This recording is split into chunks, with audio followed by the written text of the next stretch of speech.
সামনে আসছে, সেই চ্যালেঞ্জ আমরা মোকাবেলা করতে পারবো।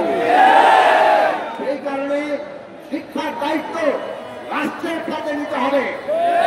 আমরা বহুদিন ধরে আমাদের ছাত্র জীবন থেকে লড়াই করেছি, শিক্ষা যাতে রাষ্ট্রের সাথে, মানে টাকা প্রদান দিবে রাষ্ট্র, সমাজের হাতে থাকবে, মানে আমাদের সমাজ আমাদের ছেলে মেয়েদের, আমাদের সন্তানদের শিক্ষা ভবিষ্যৎ নির্ধারণ করবে। সমাজের হাতে, রাষ্ট্রের হাতে শিক্ষা, বিশেষভাবে প্রাথমিক এবং মাধ্যমিক শিক্ষা, সেই ব্যবস্থা আমাদের করতে হবে। সেই জায়গা থেকেই আমরা আমাদের লড়াই চালিয়ে যাব।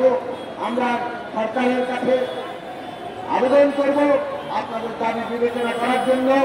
আমরা বলব এই সরকার পারুক না পারুক, আমরা আপনাদের লড়াই আছি ভবিষ্যতে।